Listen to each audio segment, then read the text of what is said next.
Well, hello. Episode 43, Talking Small Press Comics with Steve Keeter and myself, Larned Justin. And just a quick note before we start. Our last video that we did had over 220 views. That's amazing. And that video was on small press legend Steve Willis. And it got over 200 views. So the thing is, we have one more Cranium Frenzy for this issue. So be sure, whatever you do, stay tuned. If you're a Steve Willis fan, stay tuned and make sure you're here for that review in this episode. So with that, you got to stick through this entire episode if you want to see it. Yeah. With that, let's get started with what we do have so we can get to Steve's video. Yeah. I mean, his... whatever. If he made videos, they would be incredible. Yeah, especially the sound effects. The sound effects would be amazing. Unfortunately, I can't talk, so you'll have to talk. Okay, I did want to mention right off the bat, okay, the UFO Awards, the United Fanzine Organization Awards, the 2023 UFO Awards, the Saucers.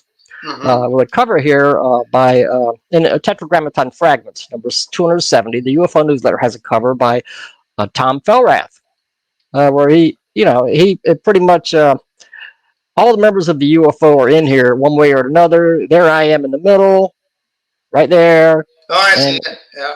Larry Johnson's Madame Boogala is right behind me. So I feel important. Madame Boogala stands behind me 100%. We're not going to spend this entire show talking about the awards. It would be nice. But I will mention that the guy who got the best cover for 2022 up to now, the best cover was a guy named, the best cover award goes to Larned Justin. For Strange Times, #2. Yeah, that was when I had a darker beard right there. Well, I mean, that's an expressive cover. I mean, the guy, there's an intensity to this guy's face. It made a great cover. And I mean, it's cool. It's great because you can see like every single hair in his head and everything. It's really well done. And congratulations, Larned. Thank you. Yeah, if only we were throwing money at you, it would be even better. The other thing, yeah. Yeah, and but the awards are announced in this issue. You can also find the awards if you go online to the Facebook group, to the United Fanzine Organization, the public website. The awards are there, and you can find out everybody else who won the awards. And Tom Felrath, our pal Tom Felrath, got Best Publisher this year. There you go. Yeah, very nice. And Steve Keeter was nominated too, but he didn't win. And so was Jim Main, Larry Johnson, and Kurt Erickson. I suspect that Steve Keeter was robbed. I think so. Yeah. Well, other than that, that's great. I've been busy. I've been publishing this thing every 2 months for the last year. I don't have much time to publish my own zines, but I will be publishing number 10, and that's going to debut hopefully before the Space Con, which is where we're going to be in like 6 weeks, I think. It won't be long. We will be there. Yeah, we're going to be there. Looking forward to it. All right, what do we got for this episode? What do we got first? Moving on. Yeah, I'll go with whatever you pick up. Let's see. What do you got? One of our favorite small press publishers is Adam Rodriguez. It was the same one I was going to choose. Yeah. Well, A Tale to Terrify, #1. Nice and cover. I've got number 2 up there. This is #1. You got the skeleton, and even his dog is a skeleton down below here. Yeah. And these are short horror stories. Yeah. And they're very cool. Now, these are from, I think he originally published these in 2018. And these were the first couple of comics that he did. I know he said he published one of them. Maybe he did both. Yeah, but I think maybe both, but at least one was from 2018. There's a strong H.P. Lovecraft influence. Oh yeah, yep. Mm-hmm. Um, And he gives a little preview of what it's about right in here. So you have that. The name of the town in Massachusetts is Outsput. Outsput, yeah. Right. You may recall that H.P. Lovecraft stories took place, a lot of them in Innsmouth. Yeah, well, but this these are I mentioned this before. Outsput. So it's the Right. opposite side of when you're on your way out of town. That's It's where you're actually going. it says right here, just south of Innsmouth. Just south of Innsmouth. Yeah, Outsput is just south of Innsmouth. No. Yeah, and this is serious, folks. This is not a joke. Oh, no. And this story is the hermit crab. Yep, the hermit crab. Yep. Now, it's actually, this fellow, his name is Herman Krebs. And Herman Krebs actually finds a barrel and gets a great idea, because this takes place in 1939, I believe. Right. He starts collecting hermit crabs. Well, yes, he does collect hermit crabs, but he finds this hermit crabs barrel, and he gets a great idea because he thinks the barrel has to be full of whiskey, you know. Right. It's in Prohibition. Yeah, it's Prohibition. It's got to be full of whiskey. So he contacts a couple of the boys and lets them know he has this full barrel of whiskey. You know, we got to put in a little background here, because what he was doing, he was collecting hermit crabs and mercilessly tossing them into a bonfire every night. Yeah, he did do that. Right? Yeah. And this kid says, "Gee, mister, why did you do that? Kill those poor little hermit crabs." And he says, "Because life is hell, kid." So this is a callous fellow killing, he said, especially for the little things. And so that's what he was doing. And then you're right. He did do that. That's important too. Yeah, it's important because you need to know what happened before he found the barrel to understand the ending. Right. But we're not going to show you the ending. No, I'm not going to tell you. That's the whole point of a terrifying zine, is the ending. I want to show you one of Adam's great illos. This is cool. Yeah. This is a cool illo, and it totally wow, it's like demonic and satanic and all those terrible things that you really want to stay away from, but only in fiction are you allowed to at least take a look at it. So, but there is such a thing as poetic justice. Yeah, and we all know that in comics and in a good story, there is often poetic justice. You know. Yep. Not telling you the end, but no, that's all you need to know. But it's a great ending, and it's a great book. Number one is 16 pages, and it's $5, and you can get that on Amazon. And but I'll have all the info below in the description. So and for all those guys that send in comics to us, Adam filled out our form that gives us all the information we need to tell you. So we have a form. That's very much appreciated. It's on the community tab on our YouTube channel, and you can print it out and send it in with your comics, and we won't screw anything up. Well, I'm not going to say that, but anyway, there's a chance we won't screw it up when we have one of these. So. And Adam is an artist for hire. Oh, Adam does all kinds of stuff. You have to check out his website. Painting, yeah. Painting. AWR. Yeah, all kinds of painting. He's going to do 100 paintings this year. So far, he's done 6, but he's going to do 100.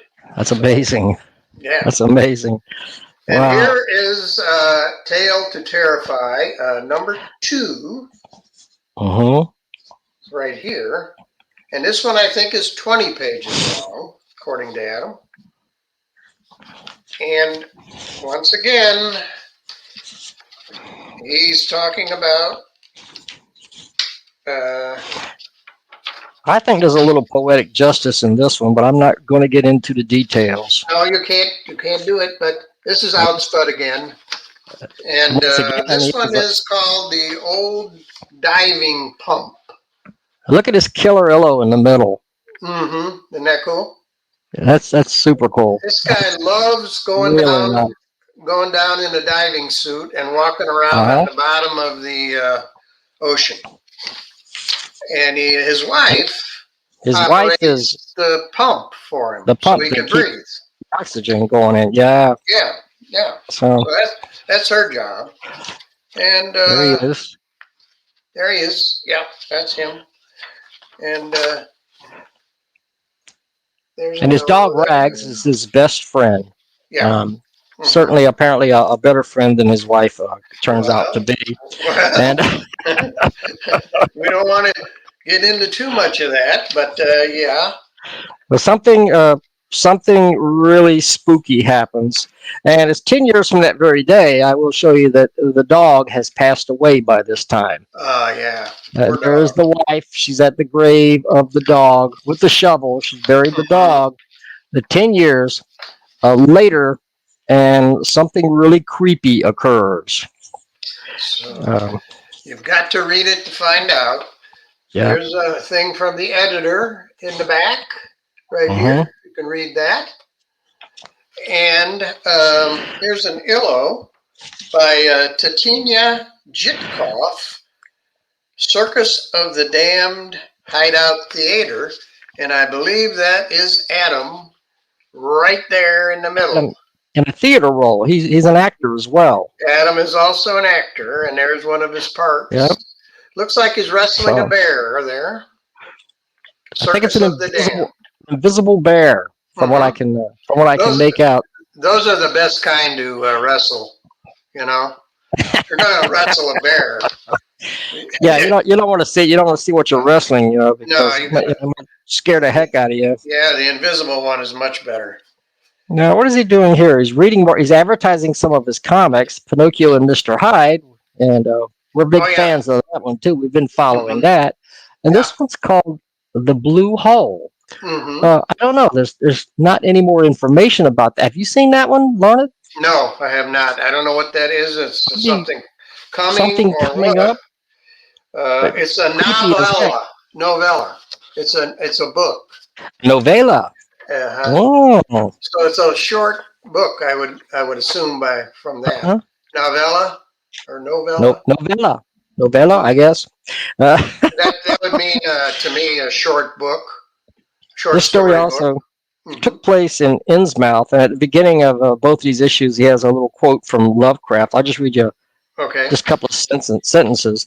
One night, I had a frightful dream in which I met my grandmother under the sea. She lived in a phosphorescent palace of many terraces, with gardens of strange leprous corals and grotesque brachiate, that's a word I don't even know, efflorescences, and welcomed me with a warmth that may have been sardonic.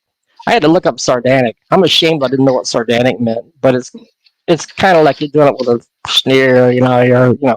Anyway, she had changed. She's been in the water and she has changed, and it gives you a mental idea of this underwater creature that used to be his grandmother, and pretty creepy stuff.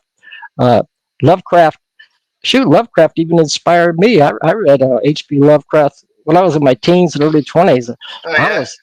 I loved his writings and stuff. I liked him. I liked Edgar Allan Poe, you know.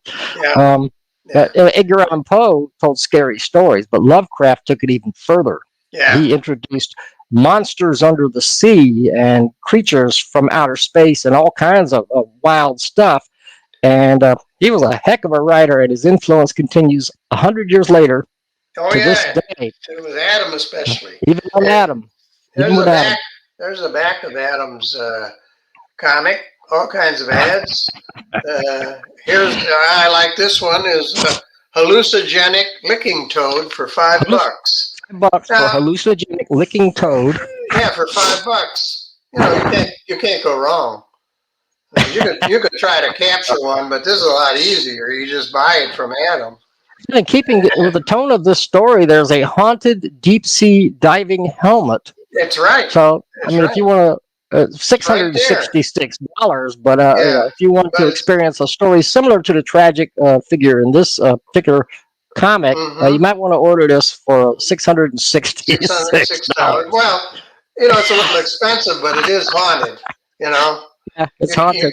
There's a lot of things you can buy that aren't haunted and are not quite that expensive. That's right. That's a definite plus. Yeah, right.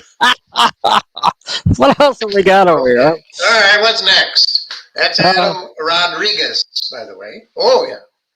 Small Press Party. Small Press Party. The spring issue from Joseph Morris.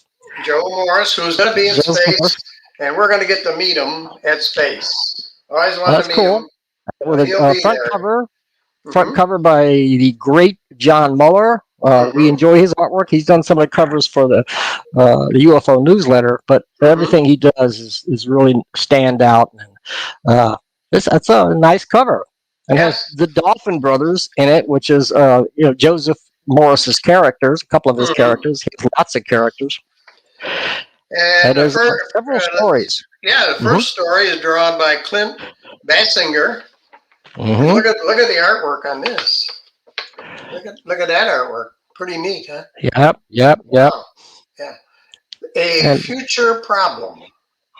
Well, there's this weird otherworldly creature that you see in that little circular right here, and they're contacting this guy. He's an archaeologist.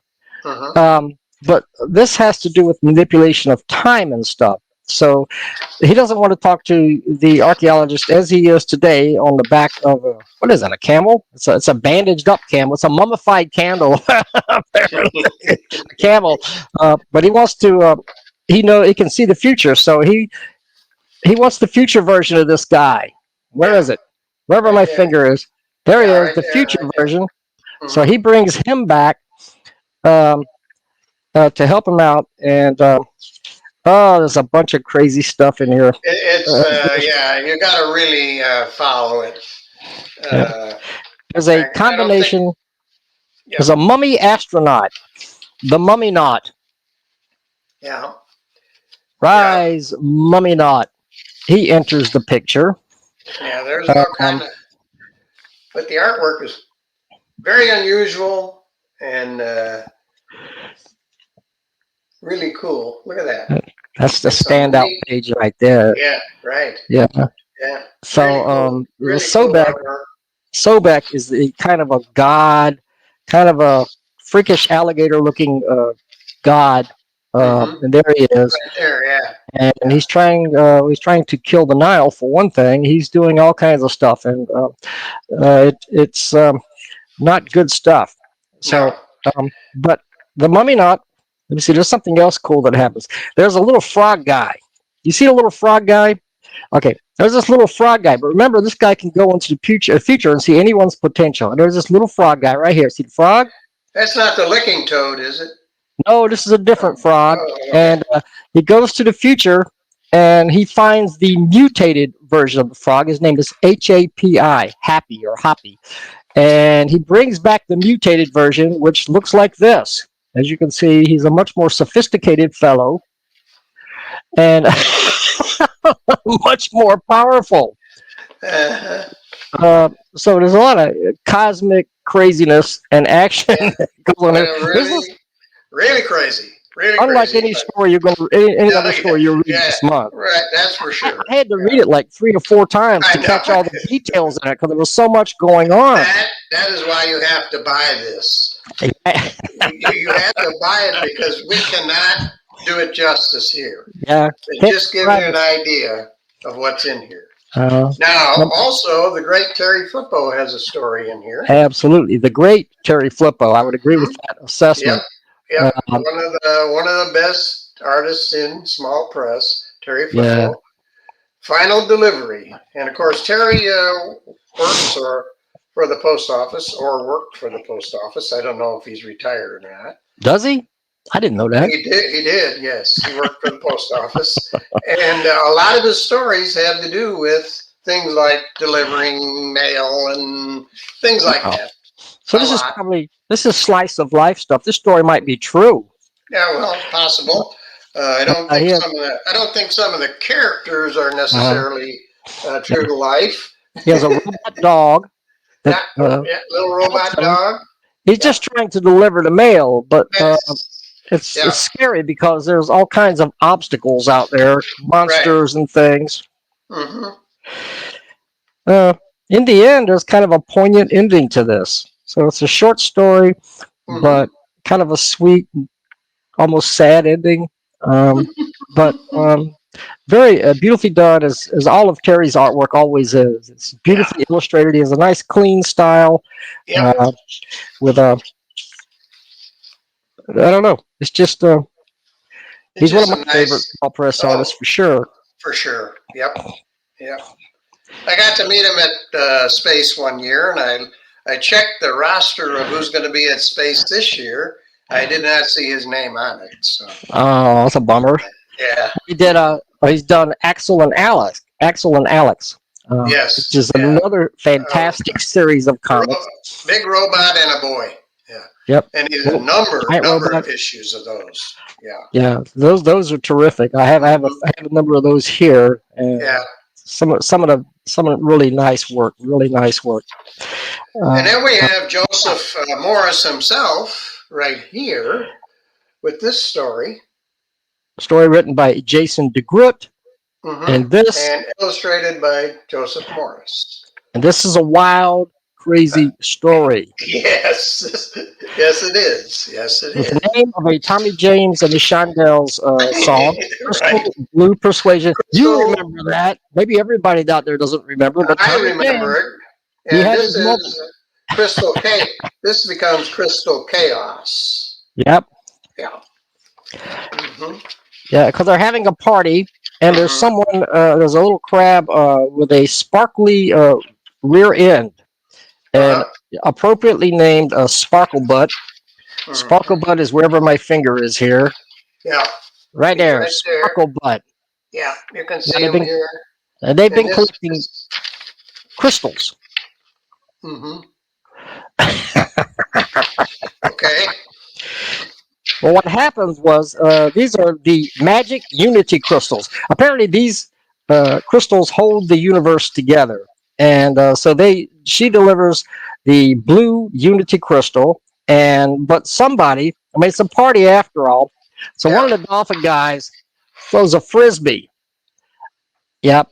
Well, there it is. It just happens to land on top of the crystal. As I said, this thing holds time and space together, so there's total disruption here. Yeah, that's what happened. That's why you have crystal chaos. But crystal chaos. Yeah. And it alters time. So the little crab guys are being chased by people who thought they were their friends. The Dolphin brothers are the Dolphin Brethren. Somewhere over here. This guy's name is this big bear with a leaf blower, and apparently his name is Keeter. Keytytar. Gee, that's almost my name. Yeah. My last name is Keeter. Maybe you might have got the idea from your name. Maybe in the future I'll be my descendants will be leaf blowing bears. There's always a chance there could be leaf-blowing bears someday. It's something to think about anyway. Yeah. So. It does end with a party. The crabs seem to rule the day. They have caused the chaos, but they find another crab, Hermit the crab. They go about trying to reverse the problem. Without showing the entire thing, I will show you the last panel of the issue because it's important. Yeah, that's what I was gonna show that too because there you go. It's a reality reset party right at the end. Reality reset party. Yeah. They just party on. It's cool. Whatever happens, no matter what chaos, doesn't matter. They're how going to much party. the fabric They're of gonna time and party. space has been disrupted, as long as there's a party at the end, it's okay. It's okay. There And then, once again, Terry Flippo writes a little piece in here with a couple of illustrations, and yeah. that's nice. You should read that. Mm-hmm. What Terry says. Yep. And Terry Flippo, John Muller, who did the also. cover, shows the ink part of the cover that he did. Slightly autobiographical little segments here at the end. And here's an ad here for an upcoming book by I can't see it now, but who's it by? Dex Corrigan. Well, that's Dex Corrigan is the guy. That's the guy, Dex Corrigan, and Quidex Protocol with Dex Corrigan, and the artist is I know I've seen Dex Corrigan before. Who? I don't know who the artist is. I thought it said. Well, it's www.repercussioncomics.net.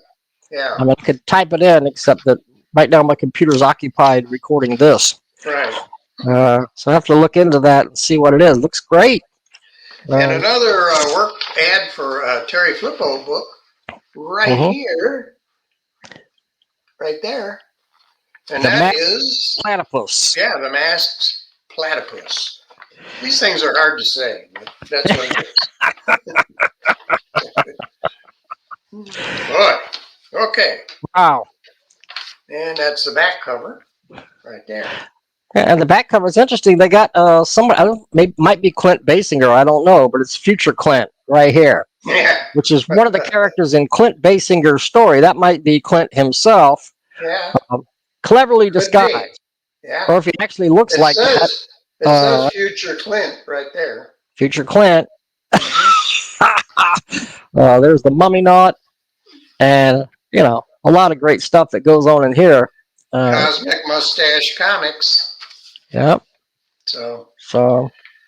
Anyway, that was that. And let me see if there's a page count here. I don't think there is a page count, but it's quite a few pages. And it's $4. $4. And I will have Joseph's contact info in the description. So you can get yourself one of these full color covers and excellent artwork. You can't lose it. Joseph Morris is one heck of a prolific artist. He's doing stuff all the time. He does something every day on Facebook. Every day on Facebook. Yeah. Every day. So, I don't know how he does it. Creative dynamo for sure. Yeah. I gotta meet him. Yeah. Okay. Well, I'm losing my voice. What do we got next? Horseman.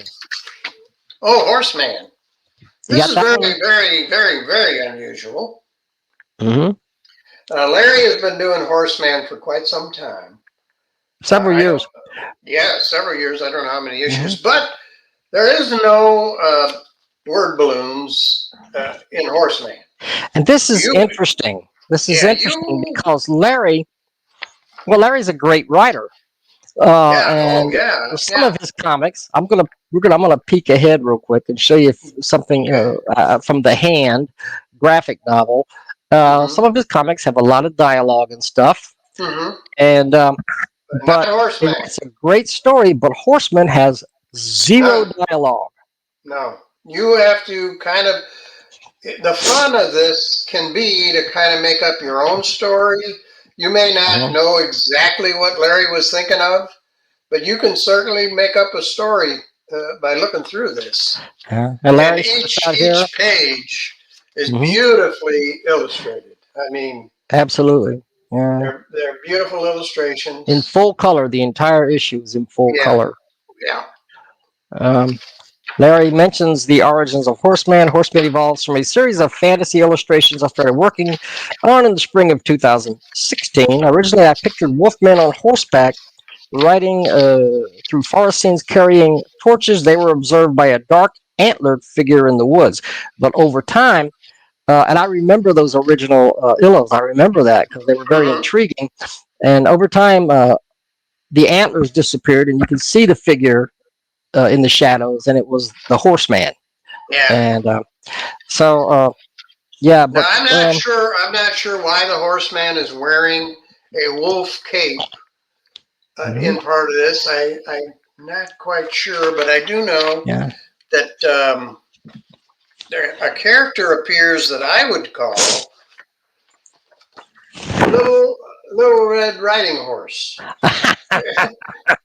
You see her there. She appears in the book. Yeah. There is a Red Riding Hood influence here. Right. Based on the legend. Part of the story. Little Red Riding Horse is part of the story in here. But I mean, and like the story, there's the big bad wolf dressed like grandma.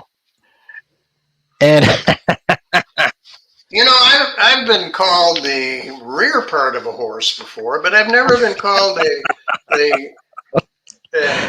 horse's head. I've been called the other end, yeah, but not a horse's head. This is a guy with a horse's head. Yeah, and wild stuff goes on. At one point here, it looks like you see this white version of Horseman. It looks like his spirit has left his body, and he's wandering around, following these wolf-like creatures. And now this wolf woman here is cooking the horseman. He's a miniature at this point. and she's cooking him over a pot. Yep, and there are mutated. There's the wolves with the torches, and you see a octopus with a wolf's head here, and an eel with a wolf's head, and just a lot of strange stuff. Yeah. But like I say, if you take your time, you can make up your own story for this. You can make up your own dialogue. You can make up and have it be whatever you want it to be. It may not be what Larry intended, but you can do it. And no matter what, you're going to get a beautiful book. That's for sure. Beautiful. I mean, it's totally a dream. The whole thing is a dream. There's a horse woman. Yeah, that's a little Red Riding Horse. Yeah, that's her. I'm not sure what's going on with the bubbles and stuff. I guess he's in some ethereal plane of reality there. But it's really a beautiful, as all of Larry's stuff is. This one is beautifully illustrated, only in full color. It makes you wonder what Larry is smoking, as a matter of fact. Because it's, I know. I've known Larry for 50 years, and he's just a wildly creative person. Oh, we've had him on our show. He's gotten better. He's gotten better and better. I really think he's putting out the best stuff of his entire career right now. So yeah, this is an exciting story. As I said, it leaves something to the imagination. And if you pay close attention, you see for one thing. He donned a wolf's a cape, like a wolf with a wolf's head at the beginning. I think he found this in a cave, and it led him on this particular adventure. But I mean, in your wildest dreams, I mean, do you have dreams like this? I mean, maybe Larry does. I had nightmares after reading the book. But I have some pretty wild dreams, but this is totally unleashed creativity. Just no holding back. And earlier, appreciate how long it takes to do each page. That's a lot of work. That's a lot of work. Yep. So well worth it. And it's number 4, and it's $6 from Larry. Oh, worth every penny. Worth every penny. You see a little horse baby and a little wolf baby here. Not sure what's going on, but we do have the Red Riding Hood type of figure there. And what can I tell you? This is one of the finest one of the finest comics I've received recently. Pretty neat comic book. Yep. Yeah. So. Okay. And Larry is not done. Nope, he's not Larry's finished. not done because more to offer. The Hand, a graphic novel, 137 pages. Wow. It's $10 on Amazon. Was it really 137 pages? Wow. I read through this whole thing. Pages. And it went by really quick. Yeah. But these are reprints from Tales of Fantasy. Right. One of his zines from 2012 to 2014. The Hand is a superhero. Yeah, there's some of the books that it's from. And The Hand is a superhero, not like any other superhero you may have seen, but he is a superhero. A rather reluctant superhero. Yeah, he didn't plan on being a superhero. It just kind of happened. He came across this atomic-powered hand glove, and it controls the guy. Yeah. If you ever read this, he gets the hand, and then he makes himself a suit to fit. Since he's going to be a superhero, he makes himself a suit. So. Yeah, I believe the hand is controlling him. The hand is controlling him, and it was something. It turns out it was something created by the government, some sort of a weapon. Just imagine this weapon can zap people, can put them in comas, can cause them brain damage, and you see him in action a lot. There he is, yeah. But as I said, it's controlling him, and it's interesting because the character is Freddie Brown.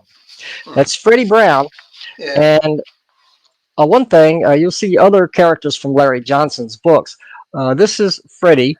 And this is his brother, Lou Brown. And Lou Brown's in a lot of Larry's books. Right. We've been following Lou Brown for a long time. Up here on the wall is a picture of Zooey, one of Larry's first creations that he created when he was just a kid, like in the early 60s.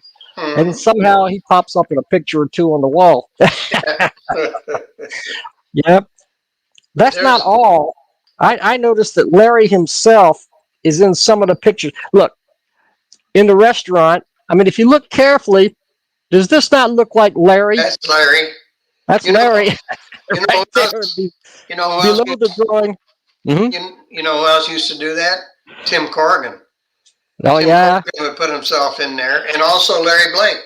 Larry Blake would put himself in a lot of Larry comics. Blake, he put him all. He made himself one of the main figures in his comics. But he did it a lot. Larry Johnson's being a little more subtle here, but he pops up in several places. I like some of the stuff too, where it turns out the hand is, well, I guess he sort of based himself on a character from the 1950s, and here's a cover of a supposed 1954 comic. Oh yeah, as you can see, of Justice. It has a hand of justice. It has a UFO symbol in the corner. So this was a UFO zine, folks. Apparently. Back in the 50s, before you were born. Yeah. Yeah. A tip of the hat to Larry for mentioning that and promoting the group. I really appreciated seeing that. And we can have hours of fun with this, Yeah, it's terrific. So much going on. Lots of action, lots of intrigue. Other characters, Detective Kozlowski, who has appeared in other stories. He's been in a lot of stories, yes. Managed to appear in here. Goodness me. Dr. Morpheus. Just cool. I mean, we can't go through everything because it's, like I say, 137 pages, but it's just neat stories about the hand. And a lot of stuff that people we've seen before. I've seen this character before, Dr. Morphote, or I guess that's Dr. Morpheus, Dr. Morphote. This turns out to be, I think it's his son. It's his son or his nephew, but it's one or the other. But he's a character in here. And it's just, I can tell you what, you're never going to be bored. You're No. not going to be bored. You can sit like I did, a couple of hours. You're reading the entire thing, and it's just Yeah, it's fascinating. fun. And look Yeah. at this. Here's a picture of the hand flying through the air in black and white, and there it is in color. Okay. Yep, there it is in color. Yeah. Freddie has problems with his mother, Lou Brown's mom as well, I suppose, and they she doesn't know what's going on. He keeps going upstairs to his room to hide, and she doesn't know what's going on. She's totally oblivious. Yeah. But Lou, somewhere in here, she asked Lou to go investigate, and he goes up there and he goes into his room, and he finds the glove. I'm not going to tell you too much more than that, but he finds it. Yeah. There he is, right there. Lou Brown is searching his brother's room, and he goes, "Oh no, it can't be." Yep. And this is a turning point, of course, for the story. Yeah. But there's much more to it. I mean, I could go on and on and on. Oh, I mean, you can go on forever, but right. You really need to read it for yourself. Yeah. And I'll have his contact info, and I think it's available from Amazon, and yeah, I'll have that detail in there and everything, so you can get it. And Lou's brother, Freddie, is a recovered drug addict. Mm-hmm. But it seems that this hand offers him a new addiction that's much harder to kick than his previous habits. Yeah, he's like a reluctant hero, but nonetheless a hero. Right. Yeah, and he starts to get upset when he finds out that not only is he defeating people, but he's causing them brain damage and stuff. So that makes it a little like, you're brain damaging people, making them into walking, blithering idiots. And maybe they deserved it, maybe not. Yeah.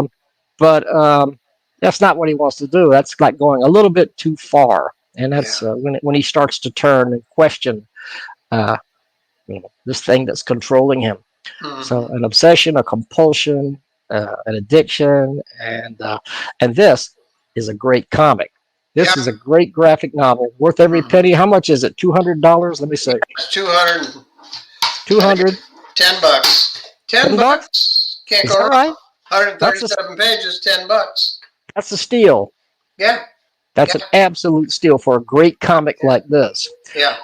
Couldn't recommend it highly enough. Right.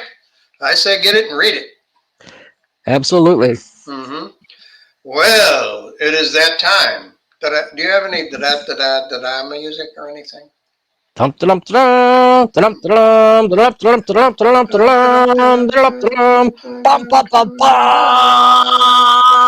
Cranium Frenzy number 16. Yeah, we could have the 2001 A Space Odyssey music. Oh, that would have been cool.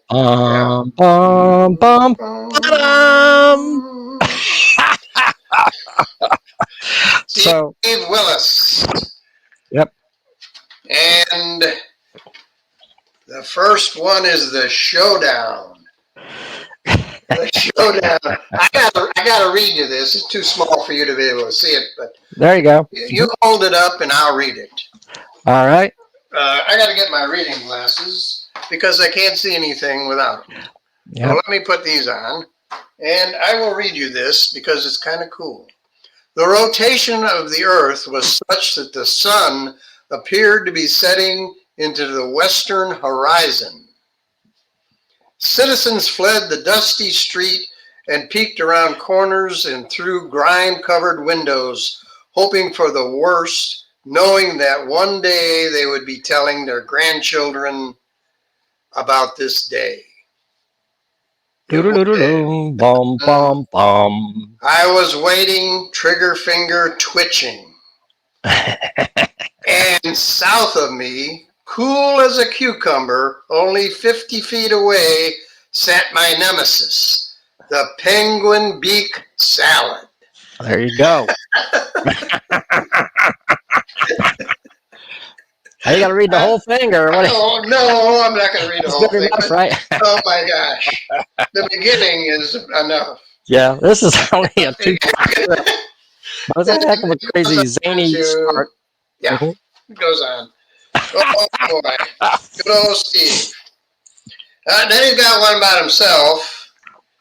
Oh, yeah, this one. Jib jab gibberish. And this one hits home. I think many of us can identify this. I would think so. Yes. The fog lifted, the dust settled. There was Steve. He found himself somehow in the role of a professional level rage slave in a series of bureaucracies. This brand of servitude involved thousands of hours of pointless meetings and useless community. So you see, he's sitting there at a conference or a meeting for his job, and these important people, they're talking, and it's like blah blah blah blah blah blah blah blah. Pretty much invisible. Blah blah. Wobbity wobbity blah. Yeah. His presence was required, but his attention was elsewhere. You can see here he's drawing a guy with a frog coming out of his cranium while the guy's talking. Right. Yeah. And that's a famous drawing of his with the guy coming out of his head. Yeah, right. And haven't you been at this, like where you've been at a really boring work meeting and they're just talking and talking and talking? Many times. And your mind is like somewhere else. Yep. And that's Steve. Yep. His mind is somewhere else. Yeah. And what happens here? Because they call on him. Oh yeah. They all of a sudden they call on him. Oh yeah, and he's got the answers, Red alert, aruga, aruga. And, of course he, could you please clarify that, or what do you mean exactly? That's his answers. He has these standard answers for the meeting. Could you please clarify that? Or what do you mean exactly? Or and there he goes. Could you be more standard answer here? Just whatever they ask him. In the new normal, we are facing a revised Neo 24/7 paradigm, forcing us to think outside the box. Seriously consider a quantum leap to a new mission statement. That's now, what I always said that at all the meetings. I would say that too. Because they're going like, most everybody would go, right. Darn, this guy's smart. He deserves a promotion. Yeah.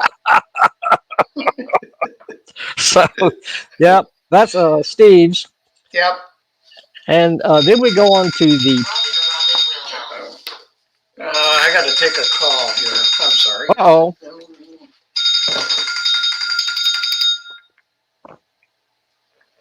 Hello. Hi. I'm in the middle of videoing a episode of my comic review thing. Oh, I don't know where she is. I got the door shut. Keep this entertaining, folks. Okay. All right. Bye. Oh, I behaved myself very well while you were on the phone. Just so you know, I just want you to know I was totally respectful while you were on the phone. Okay. That was my daughter with a minor emergency, but nothing major. Not enough to stop this. So. That's right. Some things are unstoppable. That's right. But at least I have it recorded on this here. So anyway. Well, that's good. Yeah. Okay, so moving on. And the pillow namer. Oh, the pillow namer. Yes. Yeah. This guy gets a knock on the door. Yes, he does, and it's Vigo Dinkelpoofer. Vigo Dinkelpoofer, of course. Naturally. He introduces himself, and he is a pillow namer. Gets this awesome reaction, like, Yeah. Yeah, I mean, this guy really doesn't care.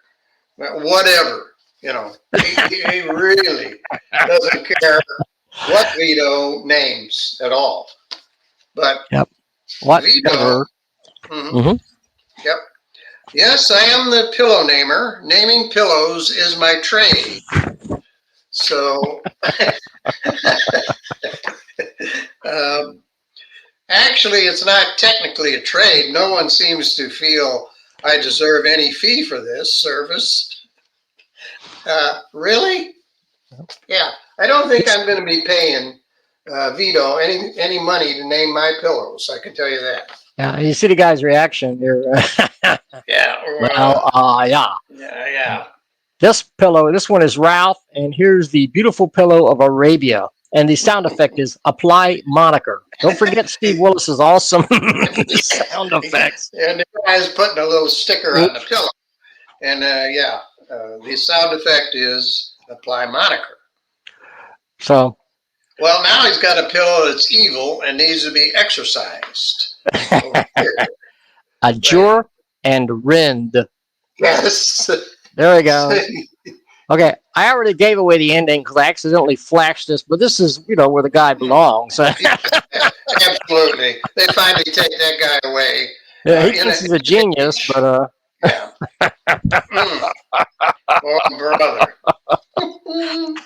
Steve Willis is unbelievable. He comes up, the ideas, I don't know where he gets these ideas, but these are just wild and... you hate to give away all the punchlines of his gags, but yeah, they are so funny.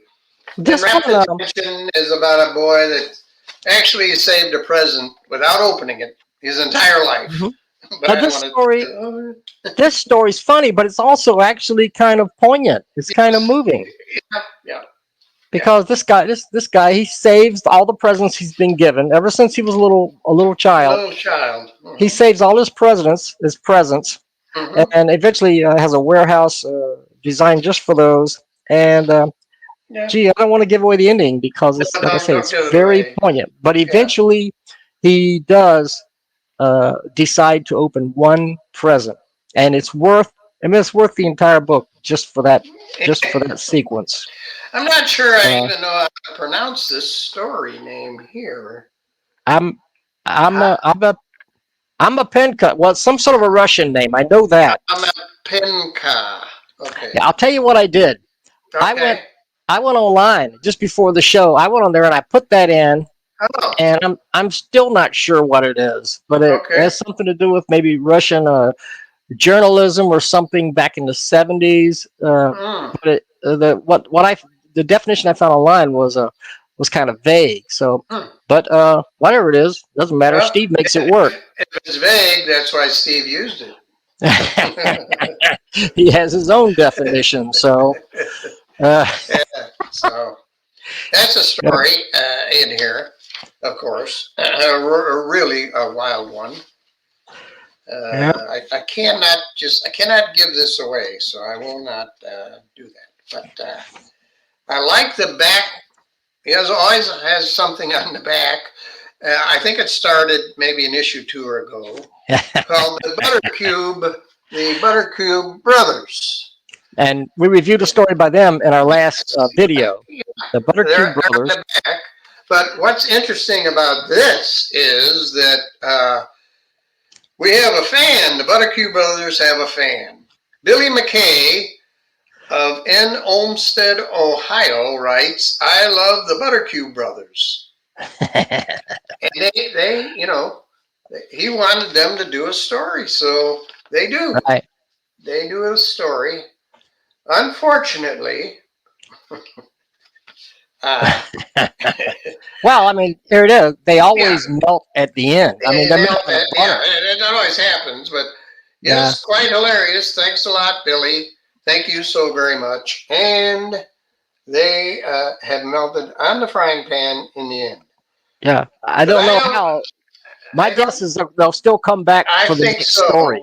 Because you can always get more butter, Hey, you melt your butter, you can always get more butter. That's right. I think they will be back. They are immortal. As long as butter exists in this world, the Buttercube Brothers will be back. I think so. Yeah. Yeah. He also sent me a little. This is a Morty Comics 6101. Oh my gosh.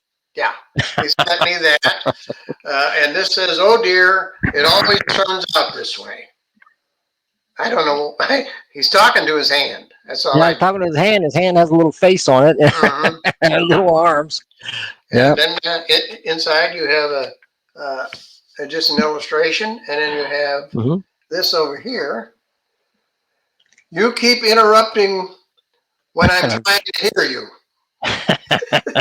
You keep interrupting when I'm trying to hear you. I have to think about that one. What? It's a thinker. Mm, You're interrupting when I'm trying to hear you. yeah. Okay. I might not be able to sleep tonight. I got to think about that one. That one. And yes, I know. I'm getting there. Pointing each way. Yeah. So, Yep. and that is